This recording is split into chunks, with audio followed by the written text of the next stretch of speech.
specifics of the amendment that we're looking to make. Essentially, we're looking to draw a distinction between a classic municipal full-service landfill and an inert landfill. And I'll let Logan fill you in on the details of what the difference is there.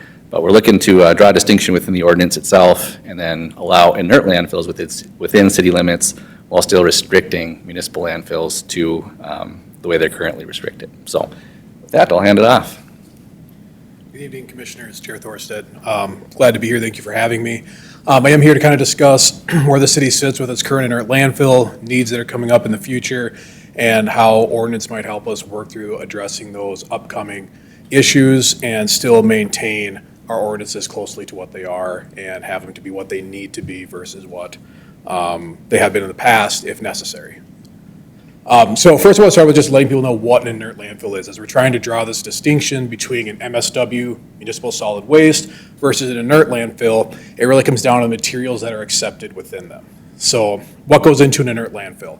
Well, it's going to be demolition material. Currently in North Dakota, you accept tires, street debris, concrete asphalt, bulky furniture, branches, wood, bricks. If you tear down a building, most of it can go out there. A lot of our cleanup debris gets picked up and taken out there. That's the dressers, bed frames, et cetera, can go out and be disposed of at that site, thus reducing the city's cost to have to take that to another landfill and pay for those disposal fees. Helps keep our costs down. We are out there for a branch collection that we run through the city. We have a air burner out there, allows us to incinerate those items. Again, keeps things down, but we facilitate it through that site with an air permit with the state. We bring out our street sweepings when there's a water main break. The clay that comes out of there, oftentimes we come out there where they put better clay in because that clay is saturated. They bring in dry clay. Our transfer station where people drop off those heavy items, we sort materials at the transfer station. Materials that can be brought out to inert landfill are. Items that can't would then be taken to a different area for disposal.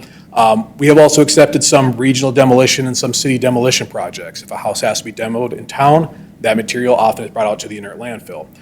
Same thing if there's a business building that's demoed, it'd be brought out to our inert landfill after the proper processes with the state. Public Works itself, with our operations, cleanup week, et cetera, we bring out around 2,000 tons per year.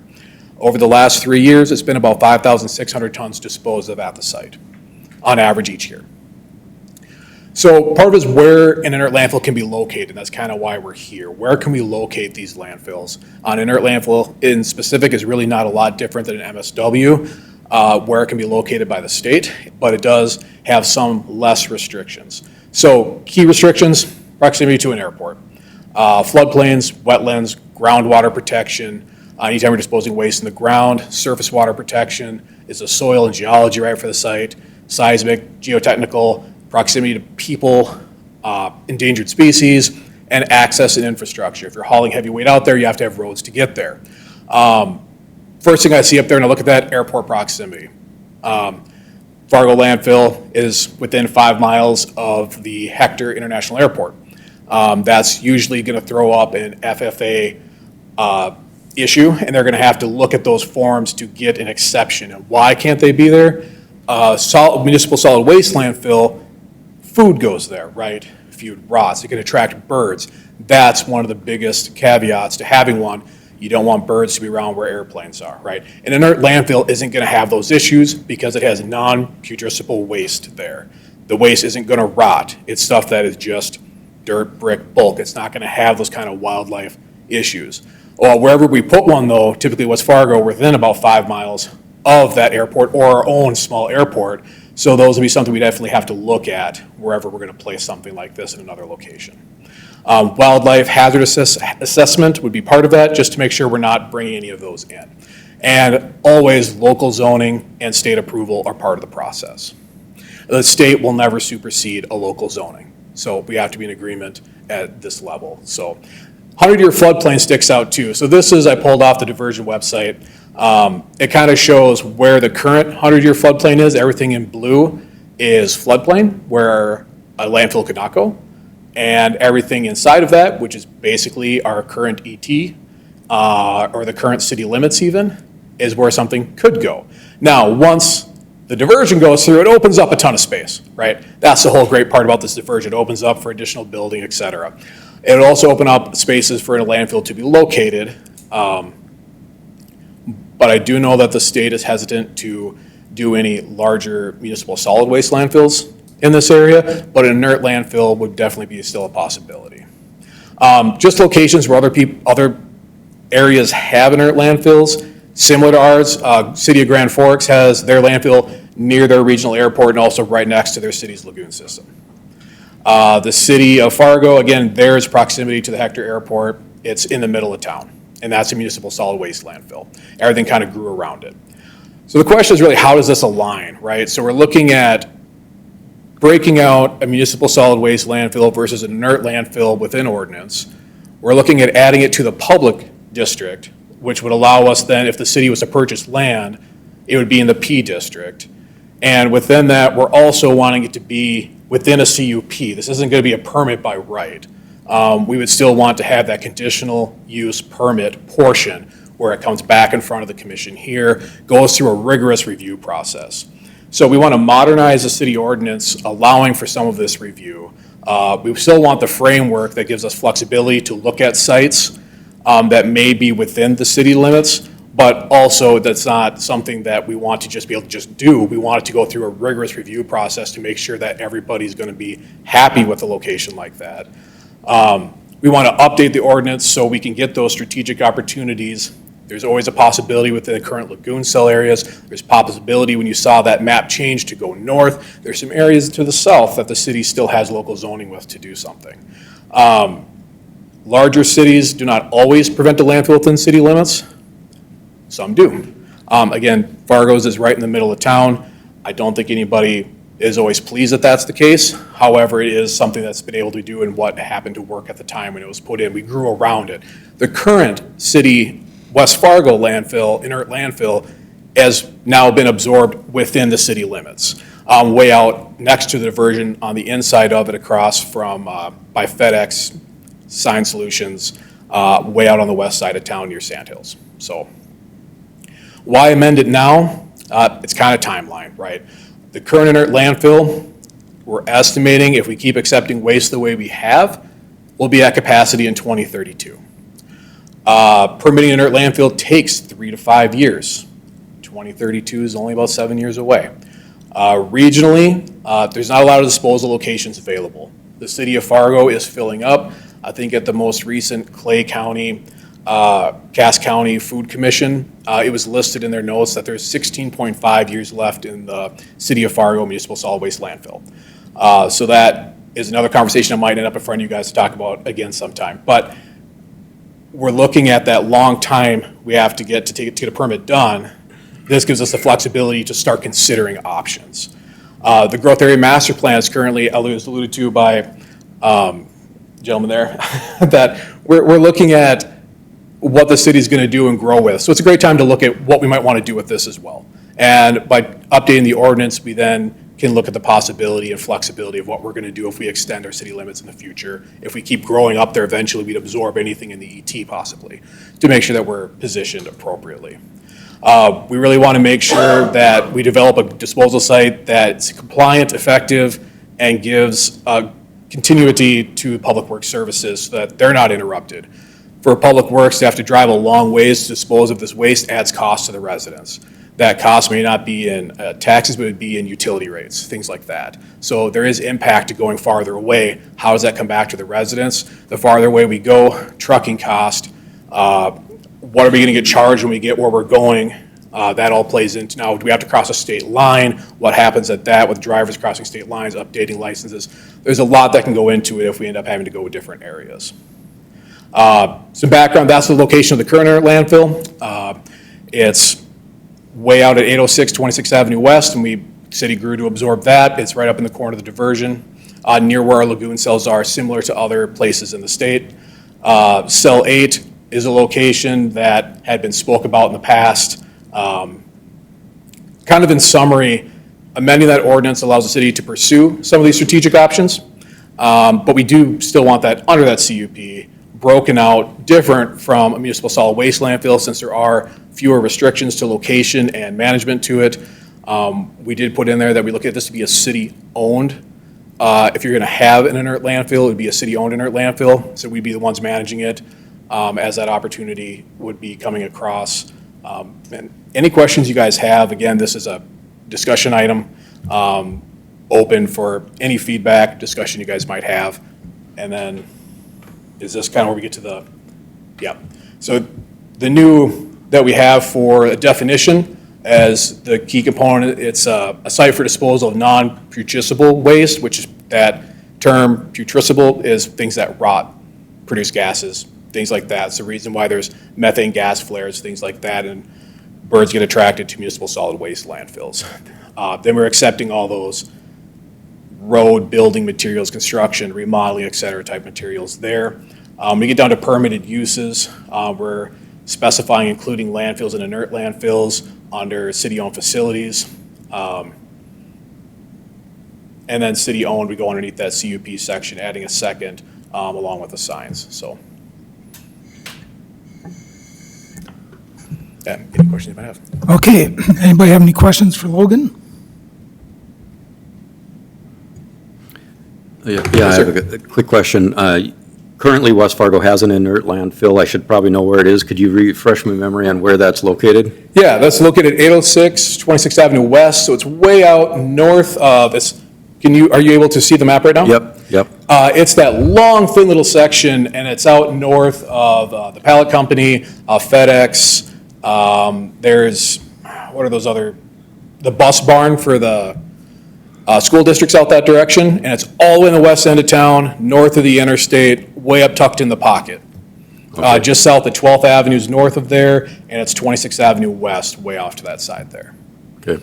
And then cell 8 is where the, Cell 8's the other one. It was a location that's been looked at as a possibility. A lagoon cell would have a clay bottom cap to it that helps with having a good base to it. The site would have the ability for about 30 years of space, something like that, depending on usage, how many tons came into that.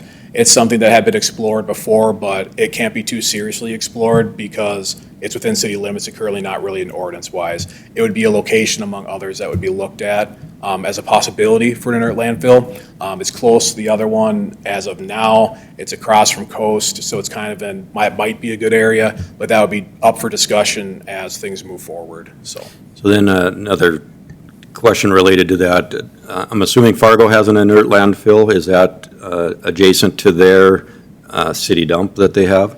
Correct. So the City of Fargo landfill has a permitted area for their municipal solid waste, and within that, they also have an inert area as well.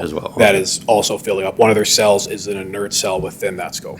And then my last question is, would you ever see the day where Fargo, West Fargo have joint facilities of either a solid waste landfill and/or inert landfill based on the proximity, or do you sense that those will always stay separate? So far, the way things have been moving with Fargo being where we send our water, they have the water treatment plant for the wastewater. They provide our drinking water. Typically, they have become the regional hub of ownership where everybody else works with them, but they have tended to own those facilities with their larger ability to handle that budget-wise. So I don't see a day where it would be joint at this point in time. I have not been included in any conversations with what they have been working on. At some point, that may be the case, but as of now, I do not see that as an option that's currently being explored by the City of Fargo. Okay, thank you. Any other questions? Good information, Yeah. appreciate it. I've got one or two good questions, Morgan. What can be done with the existing site once it's filled up? Can anything ever be built on it, or does it have to stay blank forever, or? Great question. The current site, there was no post-closure plan for that site when it was put in other than just to close it. So if that site was to be officially closed, it would stay the way it is in perpetuity. It would be a grass hill. When you do a new site, if you, during your permitting process, your end-of-life plan was to include another use, don't know what that use would be. There have been other places that have different uses. Don't have any examples with me on that, but you could possibly include in that end-of-life plan in a new permit at a new location another use, but the likely case is it becomes a grass hill. Good, and you did bring it up, and I'm glad you did, the location with the growth plan in process. Let's just say you use a cell 8. if it's going to be industrial around it, it probably wouldn't be a problem, because you can see in Fargo, there's industrial all the way around the dump. That doesn't bother industrial. But if the plan came out and said that's going to be residential or a nice commercial area or something, I think having any kind of dump, even though it's inert, would have an effect on that. So I think that's got to be a consideration, as you stated.